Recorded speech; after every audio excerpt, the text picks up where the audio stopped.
e bem-vindos ao Nomadcast, o nosso podcast e videocast da Nomad focado em fazer você entender melhor os mercados globais. A nossa convidada de hoje é especialista em um dos mercados que mais chamam a atenção em 2025, que é a América Latina. Ela fala tanto do Brasil quanto dos nossos vizinhos aqui na Bloomberg Intelligence, que é a Jenny Lee, mas primeiro eu vou chamar o Danilo Gliori, meu companheiro de bancada. Bem-vindo, Danilo, obrigada pela presença e ele vai puxar a Jenny aqui para falar com a gente. Obrigado, Paula. Super obrigado, Jenny. Um prazer ter você aqui com a gente. Bom, vamos começar do jeito tradicional aqui no podcast, que é entender um pouco mais quem é a Jenny Lee, né? Conta um pouco aí da sua história, sua formação, sua experiência profissional para a gente. Boa. Primeiramente, muito obrigada pelo convite aqui para conversar com vocês. Uma honra participar dessa conversa e falar sobre uma região que realmente depois a gente vai falar sobre isso, né? Mas está com retornos incríveis em 2025, então acho que vai ser interessante a gente destrinchar um pouquinho, né? O que está acontecendo, o que os investidores estão de olho aqui no Brasil e também nos nossos vizinhos. Bom, meu nome é Jenny, eu sou estrategista de ações focada em América Latina do Bloomberg Intelligence, e aí eu não sei se muitos que nos escutam conhecem o BI, que a gente chama, né? O BI é o braço de research do Bloomberg, que é o terminal, aquele software que tem muitos dados de mercado, de economia, consenso de mercado, né? Então, lá dentro a gente também tem um braço de research, de analistas globais que fazem pesquisa de economias e empresas, né? E classes de ativos de forma geral. O BI, né, é um time, na verdade, gigante, que está começando aqui a cobertura da América Latina, mas somos um time de mais de 500 analistas globais, cobrindo mais de 2.000 empresas globais, tanto a parte de ações, créditos, commodities, câmbio, juros, enfim, é um time bem completo agora, principalmente com essa cobertura em mercados emergentes na América Latina. Minha formação, eu sou engenheira de formação, mas eu fiz minha carreira inteira no mercado financeiro. Comecei, na verdade, trabalhando dentro do Private Bank, no JP Morgan em Nova York, aí depois passei a fazer research no JP Morgan. Mudei para o Brasil 4 anos atrás para trabalhar na XP, fazendo sell-side research em estratégia de ações, focado em Brasil. E comecei agora, em 2025, a fazer essa cobertura de América Latina pela Bloomberg.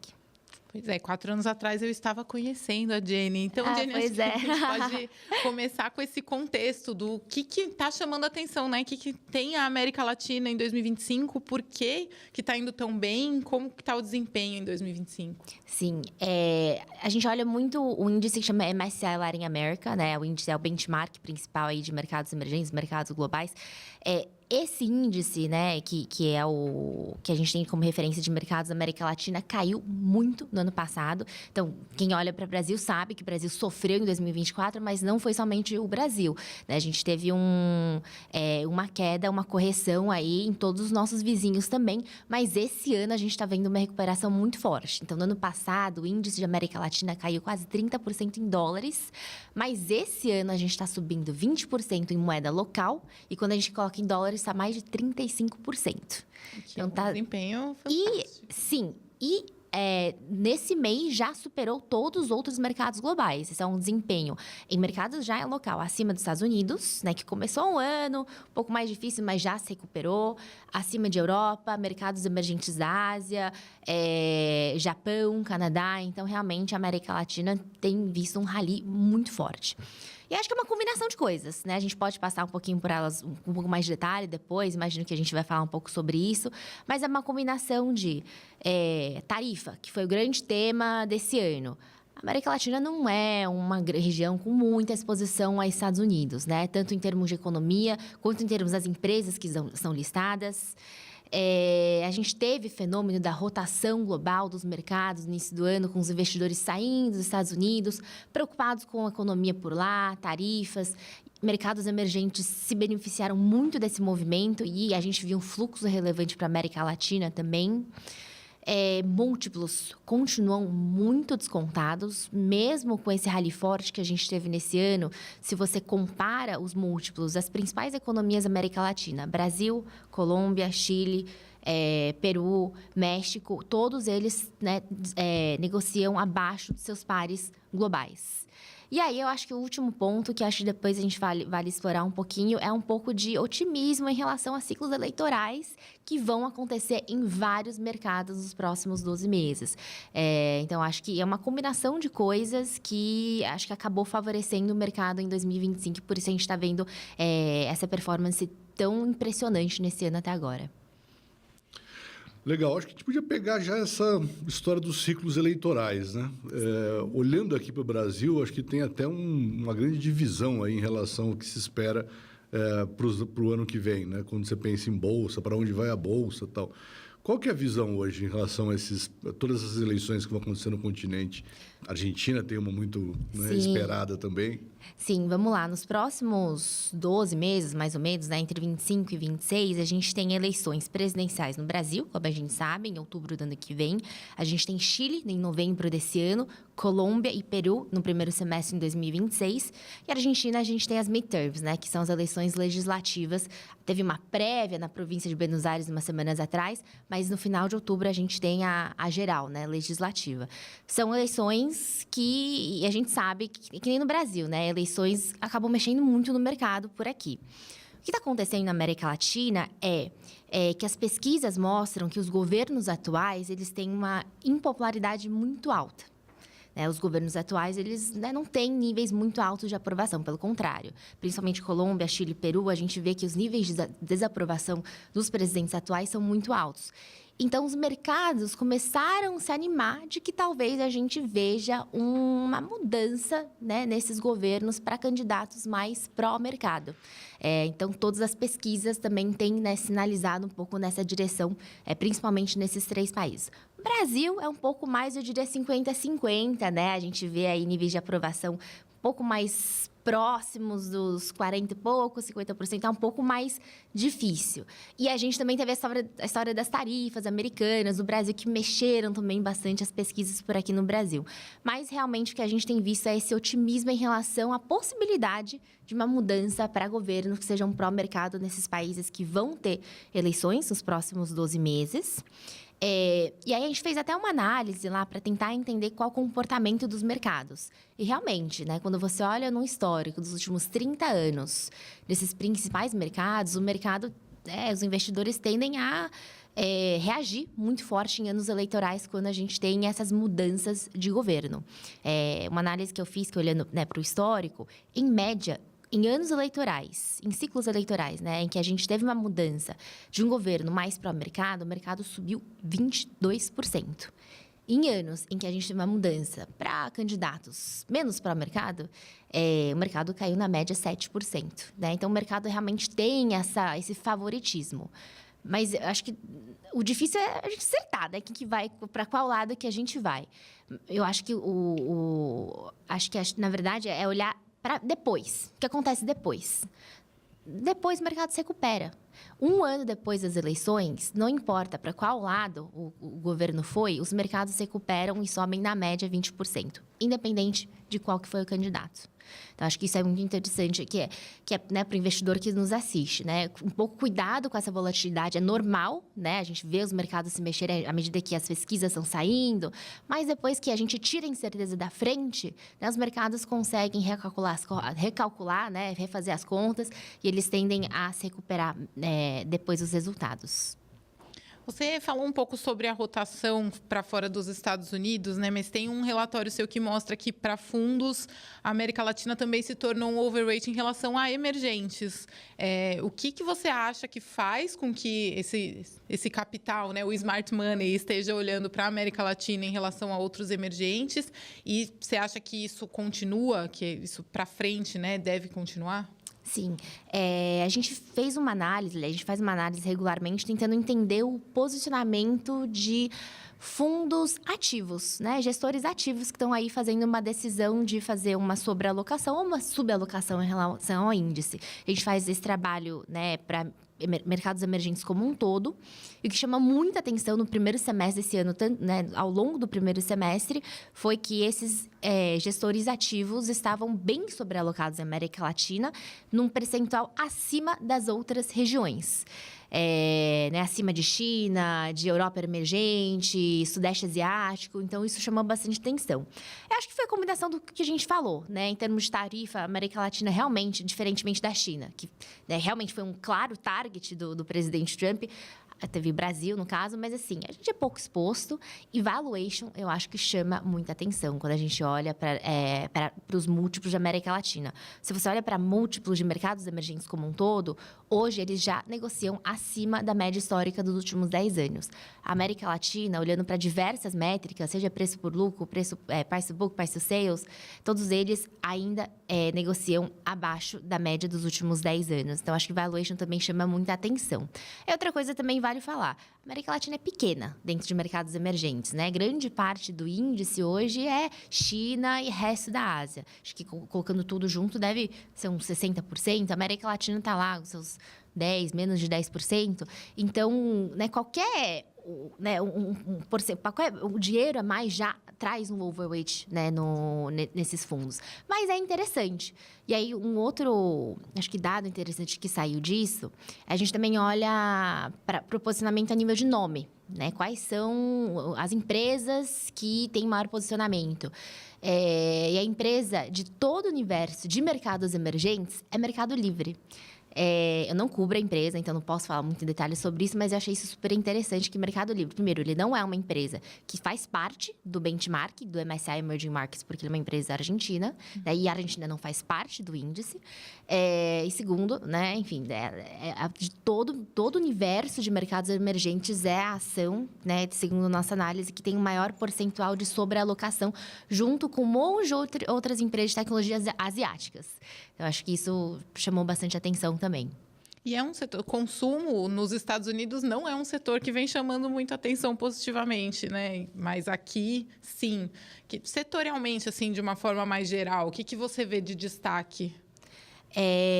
Vamos lá, destaques positivos e negativos, né? Acho que no Brasil chama muita atenção que os setores domésticos andaram muito em 2025, aí muito por conta de expectativa de corte de juros por aqui, né? Acho que esse foi também um grande tema aqui no Brasil, de que o mercado espera que, primeiro, né? A gente começou o ano com o mercado esperando que em algum momento a gente fosse chegar no pico, né? O fim do ciclo de corte de juros no Brasil, e agora está todo mundo esperando quando que vai ser o corte em si, se vai ser no final do ano ou no início do ano que vem. Então, com essa expectativa de queda de juros, o setor de consumo, principalmente no Brasil, acabou andando muito. E aí, desde saúde, né, consumo básico, discricionário, né, são setores mais domésticos e sensíveis, que são sensíveis a juros. Destaque negativo, eu diria que commodities foram que mais sofreram nesse ano. E aí, né, commodities muito por conta de preocupação com a economia global, por conta dos efeitos das tarifas americanas. Então, quando a gente olha para a estimativa de lucros das empresas de América Latina, a gente vê que o setor de energia teve uma queda, aí principalmente depois de abril, aquele Liberation Day, quando o Trump anunciou as tarifas recíprocas, teve uma queda forte, principalmente no setor de energia, mas desde então ele já tem mostrado uma certa recuperação, porque as tarifas foram pausadas, a gente tem negociação, né? O mercado entendeu que o presidente Trump também, às vezes, né, ele ameaça, depois ele volta atrás, ele renegocia, então teve uma recuperação, mas ainda quando a gente olha para a performance, a gente vê que esses setores estão um pouquinho mais para trás em relação a setores mais voltados para o consumo. E aí, outro destaque negativo também, que chamou atenção, assim, na última temporada de resultados do segundo trimestre, é o setor de consumo no México, que sofreu um pouquinho quando a gente olha para os resultados das empresas. E aí, muito por conta de um crescimento mais fraco do México. Mas a gente vê isso na América Latina como um todo por conta de juros que estão caindo ainda. Mas no México, a gente tem um efeito muito mais forte de preocupação com tarifa, que isso tem, né, sido um peso aí para o crescimento econômico do México e ter pesado um pouquinho no setor de consumo por lá, que é, né, a história contrária do Brasil, que o setor de consumo tem andado por conta da expectativa de juros por aqui. Jenny, fala um pouquinho mais de México. Acho que, assim, para o nosso investidor aqui, que, né, investe muito no Brasil, né, e talvez olhe apenas para os Estados Unidos, quando fala fora do Brasil, deve conhecer muito pouco sobre a economia mexicana. Na América Latina, é Brasil e México, dois gigantes, e depois um monte de gente pequenininha. O que você destacaria sobre a economia do México? Vamos lá. Se você já acompanha os Estados Unidos, é fácil acompanhar o México, porque são duas economias e mercados que são muito ligados entre si, né? Assim, em termos de economia, o México é muito dependente, mas os ciclos são muito próximos também, então a correlação entre os mercados também é muito alta. Então, realmente, assim, quando a gente olha para os grandes riscos para o México, está muito ligado aos riscos que estão associados aos Estados Unidos. Então, no início do ano, quando a gente teve aquele momento de preocupação se a economia americana podia entrar numa recessão, né, por conta das tarifas, a gente teve aquele momento de se entrar numa recessão ou não, né, o México acaba, né, se a economia americana entrar numa recessão, o México tem maiores chances também de sofrer do que o resto da América Latina, por conta dessa ligação com os Estados Unidos. Porém, apesar da economia ser muito ligada, em termos de tarifa, de exposição das empresas, a gente fez uma análise também para tentar entender a exposição das empresas dos Estados Unidos por conta, né, das tarifas. A América Latina como um todo tem exposição muito baixa, né? Tem alguns nomes que são um pouco mais expostos, mas na média, as empresas da América Latina têm uma exposição em termos de receita de menos de 10%. O México tem um pouquinho a mais, é uns 13%, 14%, que é baixo. Não é tanto, né? Não é tanto. O Canadá tem uns 30%.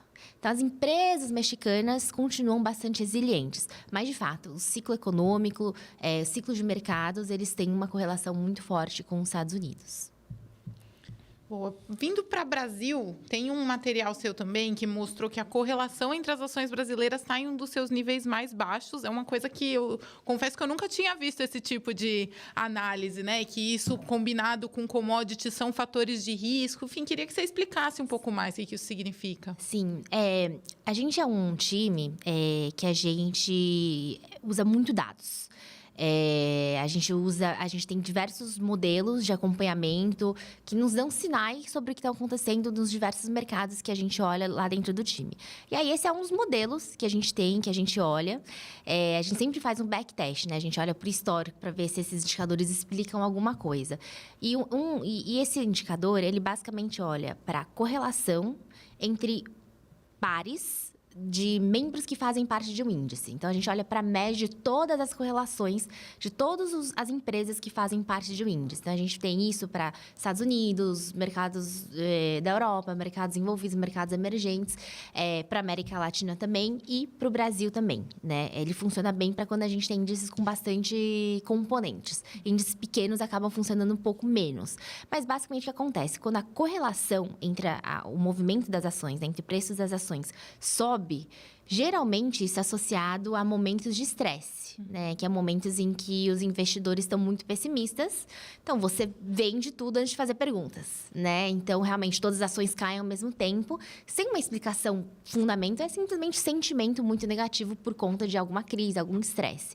Então, essas correlações sobem muito. Historicamente, quando essa correlação atinge um pico, e chega em certos níveis, os retornos futuros são melhores. Porque você atingiu o pico do pessimismo e quando você chega nesse vale, né, você tende a se recuperar. O contrário também é verdade. Quando essa correlação cai muito para níveis muito baixos, geralmente os retornos futuros são mais fracos também. Então, no Brasil, e na América Latina também como um todo, a gente viu esse fenômeno. As correlações aumentaram muito ao final de 2024, início de 2025, quando a gente teve muito pessimismo geral, né? A gente teve aquela correção muito forte dos mercados. E depois, esse rally todo que a gente teve em 2025, no primeiro semestre, contando agora quase terceiro trimestre, né? Essa correlação caiu muito. Significa que vai ter uma correção muito forte daqui para frente? Não necessariamente, mas é um sinal de alerta, né, que pode nos sinalizar de que talvez esse rally tenha se esticado um pouquinho para a gente ter um pouco mais de cautela daqui para frente. É um sinal, né? Não tem como dizer que isso significa que vai ter uma correção, que vai ter uma queda dos mercados, mas é um sinal que a gente presta atenção e é um dos indicadores e modelos que a gente gosta de monitorar para a gente entender onde está, né, o sentimento de mercado, para qual direção o mercado pode ir daqui para frente. Deixa eu fazer uma pergunta sobre fiscal, né? Acho que tem um grande tema hoje que é endividamento dos países, né? Algo que velho conhecido da gente aqui no Brasil, mas agora a preocupação se expande para outros países. Estados Unidos tá muito, né, tem um foco muito grande em cima disso.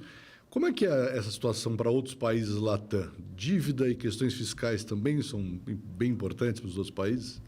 Eu diria que toda a América Latina acaba sofrendo um pouquinho do fiscal, né? Isso é até uma conversa interessante quando você fala sobre isso com um analista, um estrategista de mercados envolvidos. Porque na Europa, no começo desse ano, eles tiveram aquele anúncio de um aumento de gastos fiscais com defesa.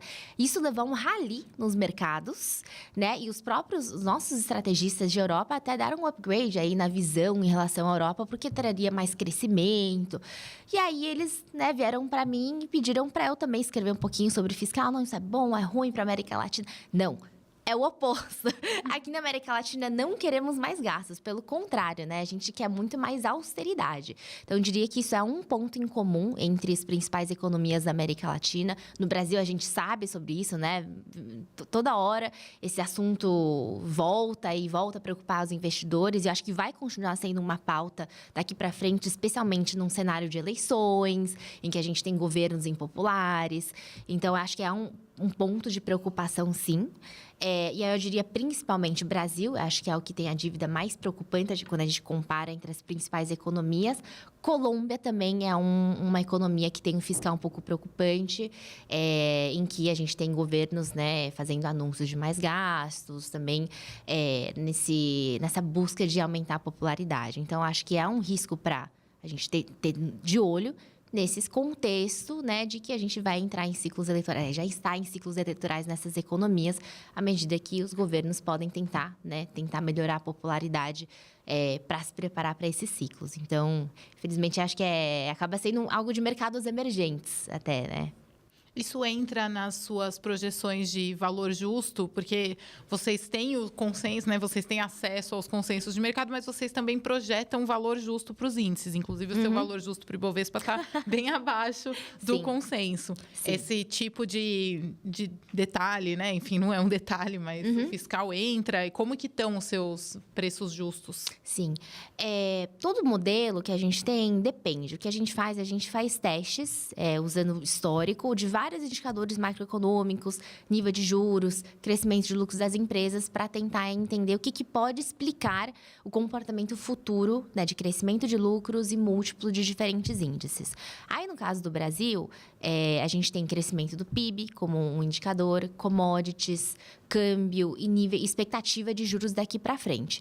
De uma certa forma, isso entra, né? Não entra diretamente, não tenho aí um indicador de fiscal que eu coloco como um dos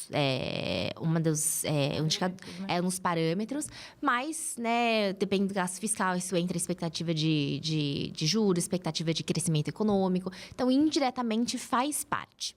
E acho que é uma coisa importante, né? Por que a gente tem como que funciona essa estimativa de valor justo? Acho que você até falou, né? A gente tem um valor justo hoje para o Ibov de 136, 137 mil pontos, que é bem abaixo de onde a gente está hoje, que a gente está acima de 140 mil pontos. É que eu publiquei isso e o Ibovespa passou dos 140 mil pontos, disparou. Mas a gente usa... O que a gente assume? A gente assume que, para chegar nisso, todos os indicadores macroeconômicos que a gente coloca no modelo, que os dados que o consenso está apontando vão se realizar nos próximos 12 meses. Então, é basicamente isso. Então, por exemplo, se o consenso no mercado espera que o crescimento do PIB do Brasil seja 1,5% nos próximos 12 meses...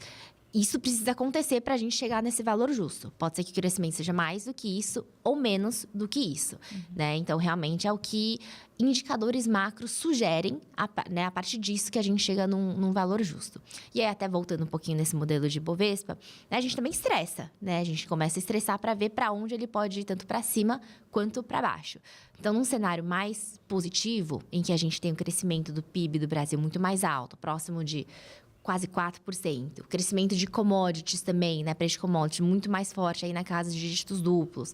Um câmbio também menos estressado. Se não me engano, eu usei o consenso espera aí o câmbio caindo para 5,3, um pouco ao redor disso. A gente teria um Ibovespa aí na casa de 190 mil pontos.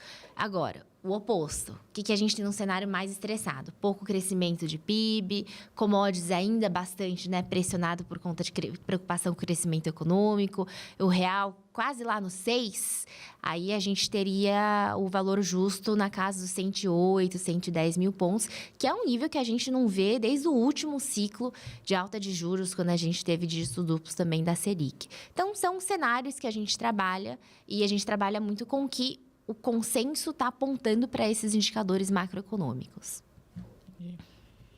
Ô, Jenny, deixa eu fazer uma pergunta olhando um pouco mais para um prazo mais longo. Quando a gente olha para esses otimismos todos que estão acontecendo, nessas correções, todos os países andando muito bem, claro que tem um pedaço que tem muito a ver com o que está acontecendo nos Estados Unidos e tal, mas a gente na América Latina aqui tem, né, o famoso, o fantasma do famoso voo da galinha, né? Dá certo um pouquinho e aí cai depois, né? É difícil engatar numa rota de crescimento mais estrutural, assim. Como é que você vê esses desafios para a gente pensar numa região que muda de patamar e foge dessa desgraça dos voos de curto prazo? Acho que a América Latina, a gente tem problemas muito estruturais, né? E uma estabilidade que é muito diferente de outros mercados envolvidos, principalmente os Estados Unidos. Então, realmente, acho que a gente precisa de reformas estruturais que, infelizmente, mudam muito rápido. A Argentina é um grande exemplo, mas acho que exemplo extremo disso. Mas, realmente, a gente tem mudanças muito grandes. As próprias mudanças de governo mostram isso, né? Que existem mudanças de política muito rápidas de um ciclo para o outro. Então, acho que é um desafio para a gente ver mudanças estruturais grandes. Mas não acho que também é impossível. Pelo contrário, né? O Brasil, por exemplo, fez diversas reformas nos últimos 10, 15 anos importantes. Demoraram para acontecer? Demoraram, mas aconteceram. Então, acho que a passos pequenos a gente vai caminhando nessa direção. Acho que as instituições hoje são mais estáveis do que 10 anos atrás na América Latina, mas a gente precisa caminhar nessa direção para a gente ter um pouco mais de confiança do investidor global, para a gente que tenha um dinheiro estrutural entrando, né? Não um dinheiro mais de trading, que eu acho que ainda que acontece, né? Que é aquele dinheiro rápido que entra para tentar pegar um movimento bom e talvez saia depois. A gente precisa ter, acho que, essas mudanças que mostrem que estão aqui, que sejam mais permanentes para a gente ter maior confiança na América Latina, que eu acho que tem um potencial bom, né? A gente tem diversos setores que, né, são importantes para o mundo todo. Agronegócio, né? Commodities, consumo também, fintechs, economia digital. A gente tem setores nascentes aqui. Mas eu acho que a gente precisa um pouco de dar essa confiança para o investidor global ficar aqui, daqui para frente. Então, acho que isso traria, né, a longo prazo aí acho que um movimento mais positivo para o mercado. Jenny, eu acho que o nosso ouvinte não me perdoaria se eu não te perguntasse de Argentina mais especificamente. A gente tem essa conversa de talvez a Argentina ser reclassificado como um mercado emergente, né? Ganhar esse status. Isso poderia trazer algum tipo de fluxo, enfim, mas também tem riscos, né? E aí você já mencionou os midterms. Isso é um risco para essa possível reclassificação? O que precisa acontecer para vir esse status novo?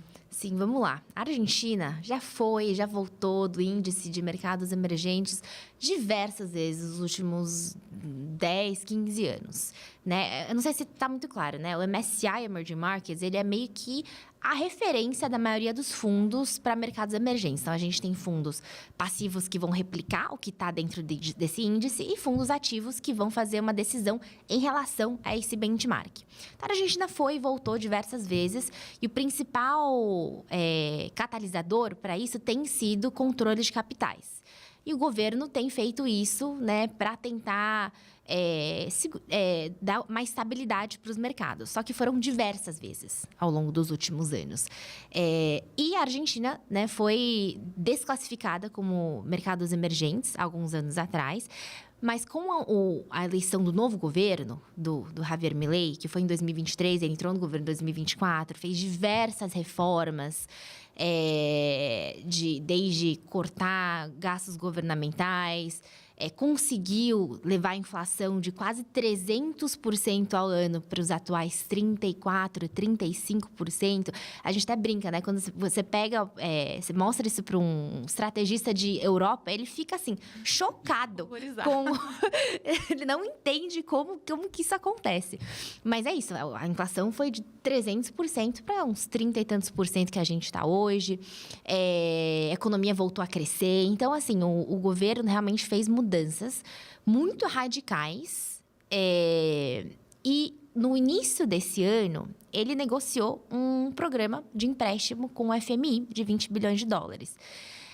E uma das condições para esse programa foi a retirada do controle de capital que foi implementada no governo anterior. Enfim, novamente, por conta de instabilidade, o governo teve que colocar controle de capital para tentar segurar um pouco o peso argentino. Então, ele fez conseguiu esse empréstimo depois de fazer muitas reformas.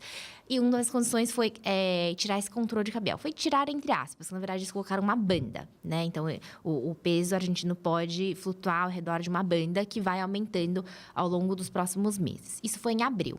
Mas, assim, antes disso, né, o mercado já especulava de que se fosse acontecer essa retirada de controle cambial, havia grandes chances da Argentina voltar ao índice de mercados emergentes. E o que isso é importante? Porque os fundos vão olhar para a Argentina também, né? Para tentar replicar o que está dentro desse índice. Porém, o MSCI, ele usa diversos critérios, né? Não é apenas o controle de capital. O controle de capital é um deles. E vários desses critérios também são qualitativos, né? Não são numéricos. Não dá para a gente realmente colocar aí qual que é o número que ele precisa chegar para a gente fazer essa decisão. Então, são critérios subjetivos qualitativos que demoram para ele chegar numa conclusão. Nas últimas reclassificações da Argentina, né, tipicamente, o que o MSCI faz? Ele faz uma pesquisa com os investidores. Então, eles soltam uma consulta com os investidores, com perguntas, para tentar entender, né, do parte dos investidores, como que eles entendem o fluxo, né? Se eles acham que tem liquidez o suficiente, se tem robustez, se dá para eles efetivarem, né, a entrada, né, desse capital na Argentina. Tipicamente, esses resultados podem demorar para sair, né? Pode demorar 1 mês, 2 meses, até 1 ano para sair, que foi acontecer, acho que quando aconteceu na pandemia. Então, demora um pouco o processo. Todo o processo, historicamente, entre a retirada de controle, aliás, né, a mudança de uma política de controle cambial e a decisão do MSCI, demorou, na média, 2 a 3 anos para a Argentina ser reclassificada e implementada, né? Então, assim, eu acho que teve um certo otimismo desde o final do ano passado, começo desse ano, de que poderia acontecer, mas se você olha o histórico, não é uma história tão rápida, não é tirou o controle cambial e vai entrar em mercados emergentes, né? Eu acho que é uma história muito mais de 2026, talvez até 2027, se acontecer, porque, que nem a gente falou, a gente tem as eleições, né, legislativas agora no final de outubro. A gente teve uma prévia disso nesse mês, que foram as eleições da província de Buenos Aires, que acabou sendo muito negativo para os ativos argentinos, porque o partido político do governo atual sofreu muito mais do que esperado, né? Já se esperava que ele não fosse bem, mas a margem foi muito maior. Então, a gente está tendo um estresse muito grande nos ativos argentinos nesse momento, em que os investidores estão tirando dinheiro.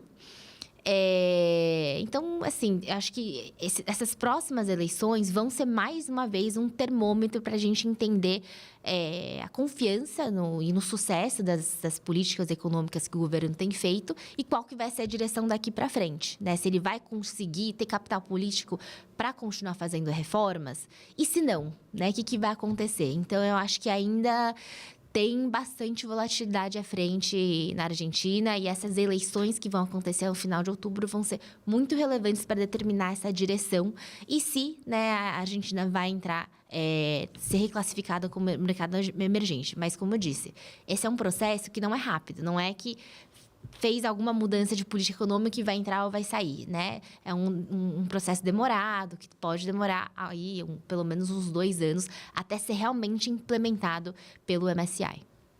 Enquanto isso, os investidores vão tentando precificar, né?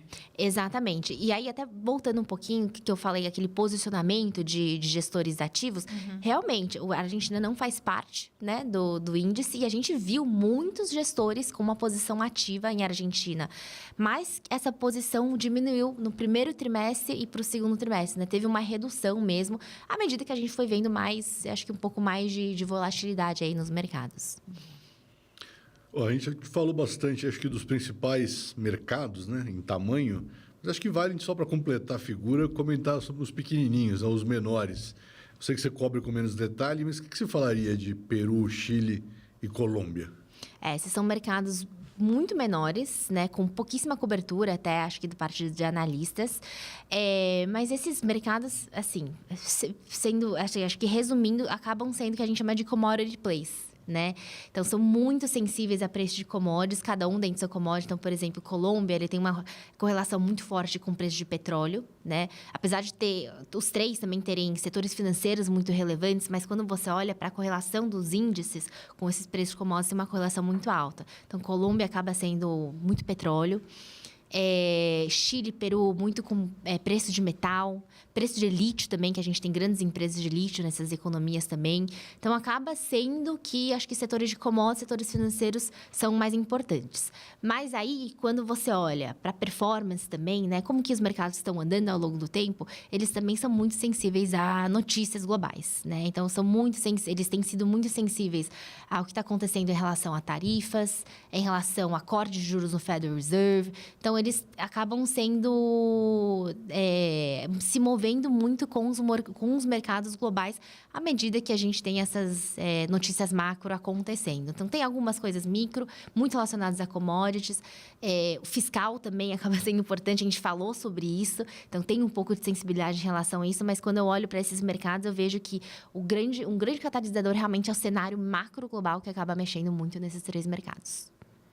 Olha, eu não sei se quem nos acompanha, quantos dos que nos acompanham têm o terminal Bloomberg, mas esses relatórios são acessíveis, né? Todos os relatórios da Jenny, todas essas análises que ela trouxe aqui são acessíveis pelo terminal. E você falou, né? Não sei se muita gente sabe disso, muita gente conhece, olha muitos dados, etc. Então, Jenny, conta para quem está nos acompanhando como que acessa o seu trabalho e suas considerações finais, que acho que a gente está chegando ao fim aqui.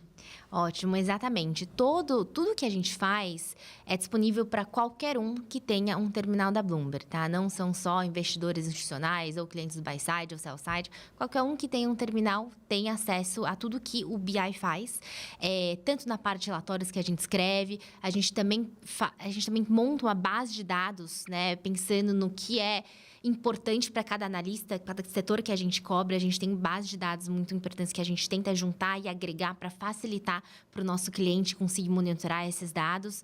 Então, tudo está lá. Aí, só para falar, né, que se você entrar no terminal, é só digitar BI Stocks, STOX, e aí você entra dentro do que a gente chama de dashboard, né? Mas é basicamente a nossa homepage do Bloomberg Intelligence. Outra coisa que também eu acho que vale dizer, eu e todo mundo, a gente está disponível no chat, né? Para quem não sabe, o terminal tem um chatzinho lá. Muita gente não sabe que pode chamar a gente. Às vezes você vê um relatório, vê um gráfico que a gente colocou, publicou, né, tem sua dúvida de qual que foi a metodologia por trás, de onde são os dados, como a gente calculou isso, pode chamar a gente no chat também, faz parte aqui, a gente também, né, conversar com vocês e né, destrinchar essas coisas com vocês. Então, à disposição para quem tiver terminal, para quem não conhece, acho que vale explorar também. E aí, de consideração final, vamos ver, eu acho que tem sido um ano muito...